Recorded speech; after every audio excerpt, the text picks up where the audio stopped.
Minorities उन लोगों को कहते हैं जो किसी देश में कम संख्या में होते हैं। कैसे कम संख्या में होते हैं?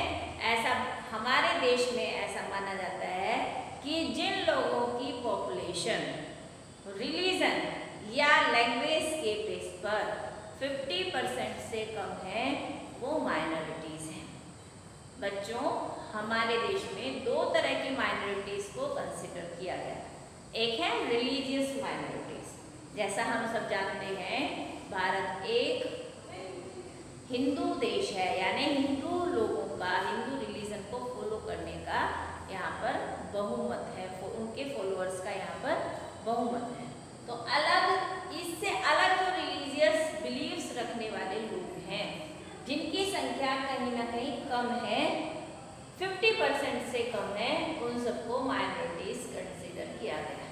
तो रिलीजियस बेस पर जो माइनॉरिटीज हैं जैसे जैन हैं, बौद्ध हैं, सिख हैं, मुस्लिम्स हैं, क्रिश्चियंस, ऐसी लिंग्विस्टिक माइनॉरिटीज जैसे हम देखते हैं कि भारत के बहुत सारे राज्यों में हिंदी भाषा बोली जाती है और हिंदी हमारी राजभाषा भी है, लेकिन भारत में अनेकों प्रकार की बोलियां, अनेकों प्रकार की भाषाएं बोली जाती हैं, लेकिन उनको बोलने वाली संख्यात्मक दृष्टि से कम लोग हैं।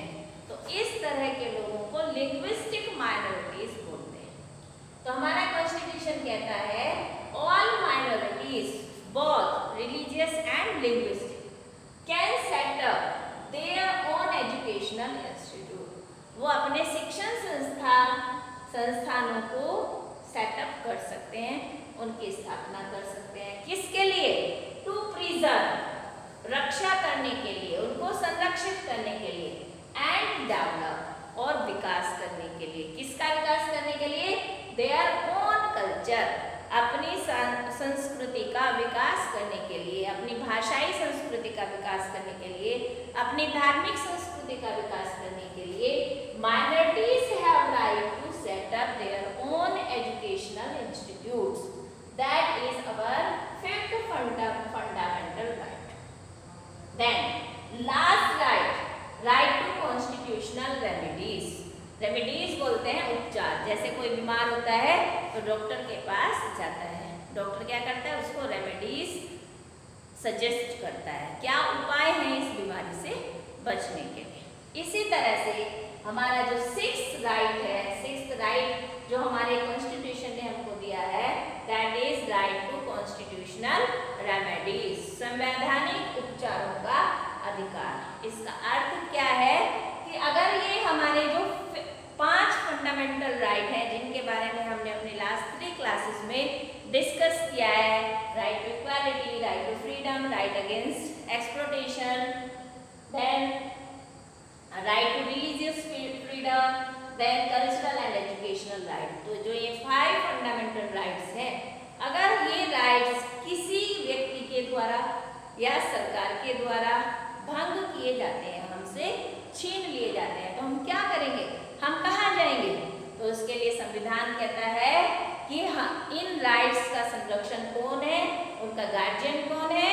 तो supreme court and high court is the guardian of our fundamental rights. किसी भी कंडीशन में जो ऊपर वाले 5 राइट्स हैं जिनके बारे में हमने स्टडी किया है, अगर इन राइट्स को हमारे से कोई व्यक्ति या कोई सरकार छीनती है तो हम सीधे हाई कोर्ट और सुप्रीम कोर्ट में जा सकते हैं। तो इस राइट के बिना, राइट टू कॉन्स्टिट्यूशनल रेमेडीज, इस राइट के बिना सारे राइट्स का होना या ना होना बेकार है।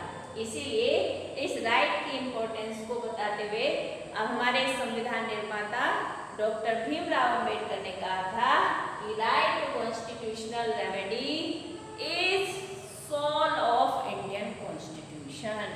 भारतीय संविधान की ये आत्मा है। जैसे एक शरीर है, अगर उसकी आत्मा उसमें से निकल जाती है तो शरीर मृत हो जाता है। तो ये जो कॉन्स्टिट्यूशनल रेमेडीज का जो राइट है, जो हमारे कॉन्स्टिट्यूशन ने हमको दिया है, ये इस संविधान की आत्मा है, क्योंकि इसके अभाव में नागरिकों के सभी अधिकार स्थगित हो सकते हैं।